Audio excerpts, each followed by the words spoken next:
வணக்கம் மக்களே. Nita form India சேனல்லேருந்து இன்றைய தலைப்பு பார்த்திங்கன்னா, செடிகள் வந்து நம்ம எப்படி முறையாக கவாத்து பண்ணி அதை வந்து பராமரிக்கணும், இதை பற்றி தான் ஒரு தகவல். இதை நம்ம சொல்லும் பொழுதும் அல்லது நீங்கள் கேட்கும் பொழுதும் உங்கள் மனதிற்கு வந்து ஒரு தோணும், இது ஒரு சாதாரண ஒரு செய்தி தானே, என்ன இதில் ஒரு பெரிய விஷயம் தான் தோணும். கண்டிப்பாக அப்படி தான் தோணும், பரவாயில்ல. ஆனால் இதுக்கு பின்னாடி வந்து மிகப்பெரிய ஒரு வெற்றியின் ரகசியம் வந்து ஒளிஞ்சிருக்கு. இதை நல்லா புரிஞ்சுக்கிங்க. அப்படியே நீங்கள் இதை வந்து ட்ரோல் பண்ணி மேலே தள்ளிட்டு கீழே தள்ளிட்டு நீங்கள் வேறு வீடியோ நீங்கள் பார்க்க போனீங்கன்னா தாராளமாக போகலாம், அதை பற்றி தப்பு இல்லை. ஆனால் பார்க்குறவங்களுடைய வாழ்க்கையில் வந்து மிகப்பெரிய ஒரு மாற்றம் இருப்பது, அதை மட்டும் நான் உறுதியாக இந்த வீடியோவில் சொல்லிக்கிறேன்.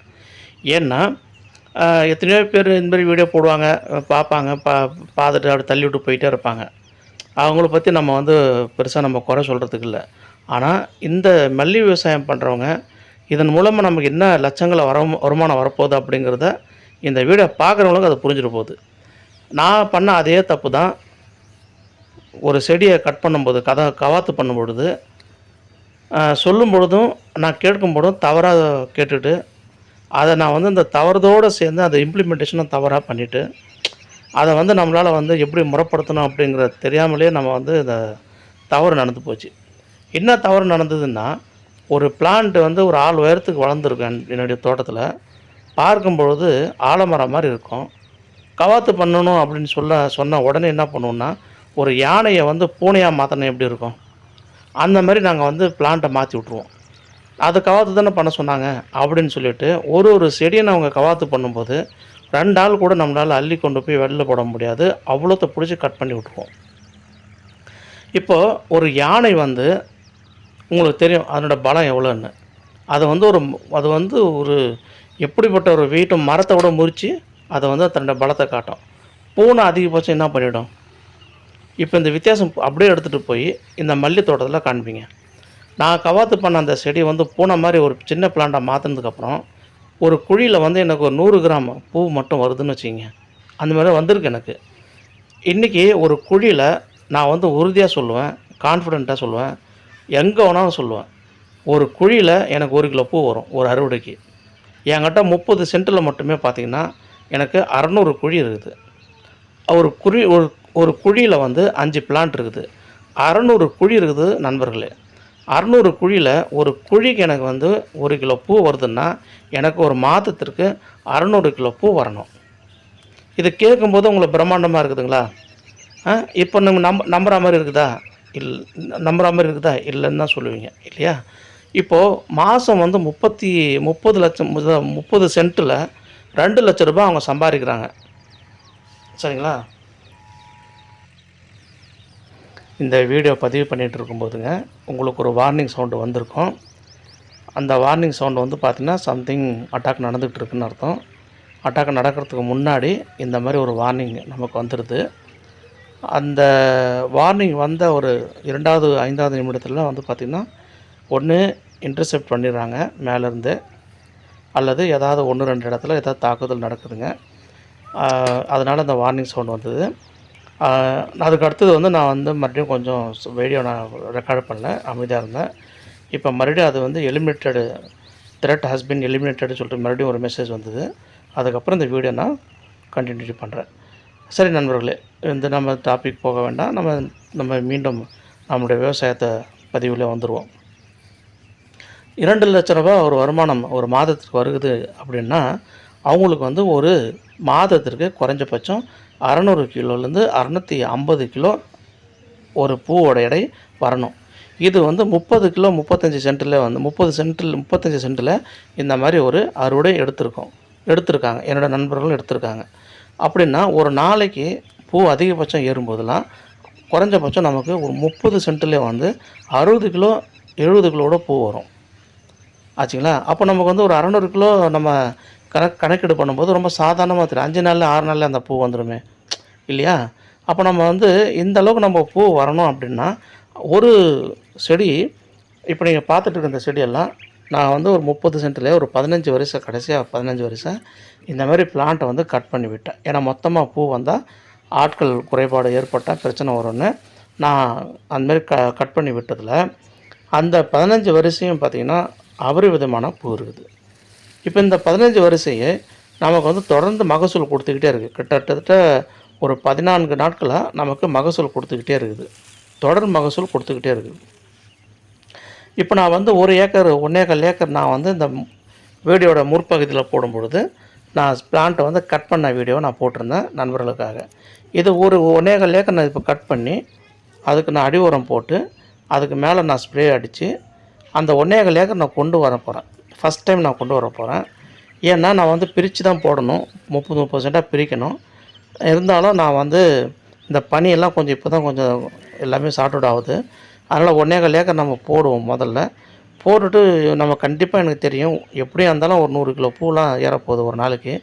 அதை நம்ம வந்து ஆட்களை வச்சு நம்ம எப்படி பராமரிக்க போகிறோம் அப்படிங்கிறது ஒரு சேலஞ்ச் தான். நெக்ஸ்ட்டு கண்டிப்பாக இந்த அறுவடை முடிஞ்சதுக்கப்புறமா அடுத்த அறுவடைக்கெல்லாம் நான் வந்து பகுதியாக பிரித்து தான் நான் வந்து செடிகளை பண்ண போகிறேன். ஏன்னா நமக்கு இந்த அறுவடை வரும்போது இந்த 30 சென்ட்டு ஓய போகுது. அது கிட்டத்தட்ட இன்னொரு 5-8 நாள் 10 நாள் பூ வந்துச்சுன்னா அதுக்கப்புறம் மறுபடியும் வந்து 1 கிலோவுக்கு கீழே வந்துடும். அந்த 1 கிலோ கீழே வந்துட்டாலே நம்ம வந்து பிளான்ட்டை ஆல்மோஸ்ட் நான் கட் பண்ணுற ஒரு முடிவுக்கு வந்துடுவேன். ஏன்னா 1 கிலோ பூ கொண்டு போய் நான் மார்க்கெட்டில் போடும்போது ஒரு நாளைக்கு 300 ரூபாய் கிடைக்கும். அதே சமயத்தில் நம்ம வந்து ஒரு ஸ்ப்ரே நம்ம அடித்தா கூட நம்ம 3 நாளைக்கு ஒரு ஸ்ப்ரே அடித்தா கூட அதுவே நமக்கு ஒரு 1000 ரூபாய் செலவாகிடும். வரவும் செலவும் கிட்டத்தட்ட நமக்கு சரிசமமாக போயிட போகுது. நமக்கெல்லாம் பூ எப்படி வரணும்னா எடுப்பில் 1 கிலோ ஆரம்பிச்சதுன்னா 5, 10, 5 இப்படி ஏறினா தான் நமக்கு வந்து மிகப்பெரிய ஒரு வருமானம் இருக்குது. இந்த செடிகளை கட் பண்ணுற சமயத்தில் ஒரு ஆலமரம் மாதிரி இருக்கிற ஒரு செடியை நம்ம கட் பண்ணாமல் அதை நான் வந்து ஒரு 2-3 வருடத்துக்கு முன்னாடி நான் பண்ண தப்பு இது தான். யானை வடிவத்தில் இருக்கிற செடியை பூனை வடிவத்தில் மாற்றி அதில் பூ வரலன்னு புலம்புன காலம்லாம் இருக்குது. ஏன்னா எனக்கு செடி எப்படி கட் பண்ணுறதுன்னு தெரியாது. கட் பண்ண சொன்னோடனே அந்த அடி பாகம் இருக்கு இல்லையா, அது வந்து பார்த்திங்கன்னா ஒரு 100 பிரான்ச் கூட இருக்கும். அந்த 100 பிரான்ச்லேருந்து ஒரு 35 பிரான்ச் 30 பிரான்ச் விட்டு மீதி இருக்கிற 75 பிரான்ச்சை கட் பண்ணிவிட்டு அதுக்கப்புறம் அந்த 35 பிரான்ச்சுக்கு மேலே இருக்கிற அந்த மண்டையை வந்து மேலே வந்து செதுக்கி விடுறது. இது எந்த வகையில் தப்பு பண்ணணுன்னு எனக்கும் புரியல. தப்பான ஒரு நடவடிக்கை அது. இப்போ நாங்கள் என்ன பண்ணுறோன்னா அடியில் இருக்கிற பாகம் இருக்கு இல்லையா, அது 200, 300, 400 தூர்லேருந்து வந்த பிரான்ச் இருந்தாலும் ஒரு சின்ன ஒரு பிரான்ச்சை கூட நான் அடியில் கட் பண்ண மாட்டேன் நண்பர்களே. மேலே செடி வளருது இல்லையா, அந்த மலரும்போது அந்த மேலே இருக்கிற அந்த செடி என்ன பண்ணுவோன்னா கீழே இருந்து மேலே வரைக்கும் கொடை மாதிரி கட் பண்ணுவோம் தோழர்களே, கொடை மாதிரி. அப்போ இன்னும் நமக்கு ஒரு நன்மைன்னு கேட்டிங்கன்னா கீழேருந்து மேலே வந்து நான் கட் பண்ணும் பொழுது துளிரும் மேலே இருக்கிற அரும்பும் ஒரே செடி வந்து ஒரு 1 மீட்டரில் 1.5 மீட்ரு அளவில் இப்போ நம்ம ஒரு செடி வந்து கிட்டத்தட்ட 2 மீட்ரு இருக்கும். இந்த எண்டு அந்த எண்டுக்கு பிடிச்சா 2 மீட்ரு இருக்கும். நான் ஏன் அப்படி சொல்கிறேன்னா ஒரு செடியோட இடைவெளி இருக்குது இல்லையா, நான் வச்ச இடைவெளி வந்து பார்த்திங்கன்னா ஒரு பிளான்ட்டுக்கு இன்னொரு பிளான்ட்டுக்கும் 4-6 அடி நான் வச்சுருக்கேன். ஒரு பிளான்ட்டுக்கும் இன்னொரு பிளான்ட்டுக்கு இடைவெளி வந்து 6 அடி. 1 மீட்ரு அப்படிங்கன்னா 3 அடி, 2 மீட்ரு அப்படின்னா 6 அடி. நான் வச்சது 6 அடி இடைவெளி வச்சேன். அந்த 6 அடியும் செடி வந்து மூடி போயிருக்கு. அப்போ 2 மீட்ரு இடைவெளி நான் வச்சது, அந்த 2 மீட்ரு இடைவெளி மூடி போயிருக்கு. இங்கிட்டு பார்த்தாலும் சரி, அங்கிட்டு பார்த்தாலும் சரி, இப்படி அளந்தாலும் சரி, அப்படி அளந்தாலும் சரி. அப்போ அந்த 2 மீட்ரு இடைவெளி இருக்குது. அப்போ நான் ஒரு செடியை நான் சுற்றி பூ போயிட்டுனா 2 மீட்டர் ஸ்கொயரில் நான் வந்து சுற்றணும். அவ்வளோ பெரிய அகலத்தில் இருக்கிற ஒரு செடி, அதாவது நல்லா புரிஞ்சுக்கணும் தோழர்களே, ஒரு செடியோட அகலம் 3 அடி 6 அடி சுற்றளவில் இருக்குது. அப்படி இருந்தால் நீங்கள் எனக்கு இமேஜின் பண்ணி பாருங்கள், ஒரு பெட்ரூம் நம்ம இந்தியாவில் வைக்கிற பெட்ரூமே 10 அடி தான். அப்போ அதில் 6 அடிக்கு வந்து ஒரு செடி சுற்றளவு இருக்குது. இந்த செடிக்கும் அந்த செடி 2 செடி நம்ம சேர்த்தாப்பில் நம்ம பூ எடுக்க ஆரம்பித்தோம்னா 6 அடி நம்ம நடந்து போய் பூ பறிக்கணும். ஒரு செடிக்கு நம்ம பூ பறிக்கணும்னா கிட்டத்தட்ட 3 அடியிலேருந்து 4 அடிக்கு மேலே இருக்குது பரப்பளவு. அப்போ அந்த பரப்பளவில் நம்ம பூ மொக்கும் வந்ததுன்னா அப்போ ஒரு குழிக்கு வந்து 1 கிலோ பூ வரும்ல. சத்திய நண்பர்கள், இது வந்து எந்த வகையில் வந்து நான் வந்து ஏற்றி இறக்கலாம் சொல்ல விரும்பல. என்னோடய நண்பர் மதுரையில் இருக்கார், அவர் சொன்னார் 10 சென்டில் எப்படி நான் 30 கிலோ பூ அளவுக்கு அதிகமாக எடுப்பேன் அப்படின்றாரு. அவ்வளோ கான்ஃபிடென்ட் எடுக்கிறாரு. 10 சென்ட்டில் பூ ஏறிச்சுன்னா 30 கிலோ பூ எடுத்துருவோங்கிறார். நண்பர்களே, இது நிதர்சனம், உண்மை.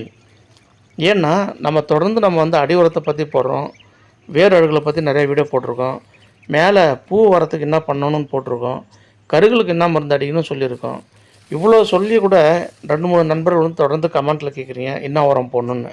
அப்போ வீடியோ நம்ம வந்து பார்க்கணும் நண்பர்களே. ஒவ்வொரு கமெண்ட்டுக்கும் நம்ம வந்து பதில் சொல்கிறது வந்து ஒரு 2, 3 வார்த்தைகளால் அதை சொல்லி முடிச்சுடலாம்.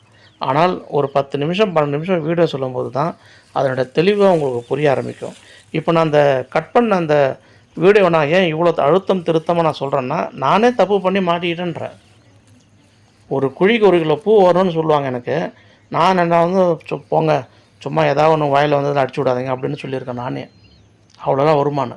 இப்போ நமக்கு வரும்போது தான் தெரியுது, அடடடடா! சொல்லும்போது சில வார்த்தைகள், சில தகவல் வந்து ரொம்ப எளிமையாக சொன்னாக்கா நமக்கு ஏன் அது வந்து புரிஞ்சுக்கிறது இவ்வளோ சிரமப்படுறோம்? ஒருத்தர் நண்பர் வந்து ஒரு விஷயத்த சொல்கிறாங்க. அவர் வந்து ரொம்ப எளிமையான ஒரு தோற்றத்தோடு சேர்ந்து சொல்லும் பொழுது, நம்ம வந்து அதை சாதாரணமாக எடுத்துக்கிறோம். அப்படியே பளபளப்பா வந்து நம்ம அப்படியே உச்ச குரலில் சொன்னோம் நம்ம ஏற்றுக்கிறோம். இது வந்து என்ன மாரி தாக்கத்தை நம்மள ஏற்படுத்துதுன்னா, இதுதான் 2 வருஷமா எனக்கு வந்து பார்த்தீங்கன்னா, ஒரு குழிக்கு வந்து 1/4 கிலோ மேலே பூ ஏறாது எனக்கு. இந்த வருடம் நான் செடிய வந்து கட் பண்ண அந்த விதத்தில, ஒரு செடிக்கு 15 நிமிஷம் பூ பறிக்கிறோம். ஒரு குழிக்கு 15 நிமிஷம் பூ பறிக்க ஆகுது டைம். ஒரு சில குழியெல்லாம் பூ பறித்து அப்படியே எடுத்தா ஒரு 3/4 கிலோ, 1 கிலோ பூ வந்துடுது. அப்போ எல்லா குழிக்கும் அந்த மாதிரி பூ வருமான்னா வரல. ஏன்னா, நம்ம கட் பண்ணது கொஞ்சம், கட் பண்ணாம விட்டது கொஞ்சம் இருக்குது. ஏற்கனவே அந்த செடியில் வந்து பூ வந்துட்டு குறையுது. இப்போ தான் நம்ம அதை வந்து அப்சர்வேஷன் கொஞ்சம் கொஞ்சமாக எடுத்து பண்ணிட்டுருக்கோம். செடியை கட் பண்ணும்போது முக்கியமான தகவல், ரொம்ப ப்ராப்பராக கட் பண்ணணும். ஆலமரம் மாதிரி அழகாக அதை வந்து அதிகபட்சம் நம்ம மார்பு பகுதிக்கு மேலே வந்து செடியை போக விடாமல் பார்த்துக்கணும். அதுக்கு மேலே போச்சுன்னா நம்ம பூ பறிக்கிறதுல சிரமம் வந்துடும். 2வது செடி மோத ஆரம்பிச்சிடும். மோத ஆரம்பிச்சனால பூ அதிகமாக வராது தோழர்களே. கவனத்தில் வச்சுங்க. நன்றி. வாழ்க வளமுடன். மீண்டும் அடுத்த வீடியோவில் நம்ம சந்திப்போம். அது வரைக்கும் உங்களிடம் விடைபெறுவது இதா ஃபார்ம் இந்தியா சேனல். நன்றி நண்பர்களே. நம்ம வீடியோ தொடர்ந்து பாருங்கள். நம்ம சேனலை சப்ஸ்கிரைப் பண்ணி வச்சுக்கிங்க. பெல் ஐக்கன் பட்டன் ப்ரெஸ் பண்ணி வைங்க. Always the reminder will be on your mobile or on your TV, on your laptop, whatever. நன்றி. வாழ்க வளமுடன். Thank you so much.